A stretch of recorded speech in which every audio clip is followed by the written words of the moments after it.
Hello everyone, চলো আজ দুপুরে কী রান্না করব সেটাই তোমাদের সাথে শেয়ার করি। তো প্রথমেই দেখো সব কিছু কিন্তু মা কেটে কুটে গুছিয়ে ধুয়ে রেখে দিয়েছে। এরপর আমি রান্না করতে চলে এসেছি। তো প্রথমেই কড়াইতে তেল দিয়ে আমি বেগুনটা ভেজে তুলব।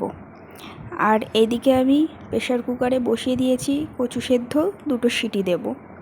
তো এরপর লবণ হলুদ দিয়ে ভালো করে আমি বেগুনটা ভাজবো। এরপর আমি এটাতে একটু 5 ফোড়ন দিয়ে নিলাম। তো দেখো কচুটা কিন্তু আমি দিয়ে ভালো করে ভেজে নিয়েছি।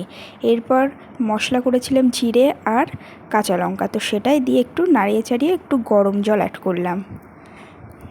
তো দেখো অনেকটাই কিন্তু ফুটে এসছে এবার। তো আমি আবারও ঢাকনা দিয়ে রাখলাম।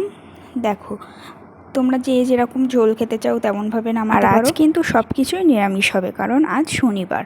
তো দেখো কথা বলতে বলতে তরকারিটা রেডি হয়ে গেছে। এরপর আমি ওই 5 মেশালি সবজি করব। প্রতিদিন আমাদের বাড়ি সবজিটা হবেই মেন। তো দেখো সব কিছু সেদ্ধ করে নিয়েছিলাম লবণ চিনি হলুদ দিয়ে। এরপর আমি 5 ফোড়ন দিয়ে সাথে শুকনো লঙ্কাও ফোড়ন দিয়েছিলাম। তো এই এটা রেডি, আমি নামিয়ে নিয়েছি। এরপর দেখো এই আমড়াটাও আমি প্রেশার কুকারে সেদ্ধ করে নিয়েছিলাম একটা সিটি দিয়ে। তো 5 ফোড়ন দিয়ে লবণ আর চিনি দিয়ে নিলাম। তো দেখো এটাও কিন্তু হয়ে এসছে, এবার আমি নামিয়ে নেব।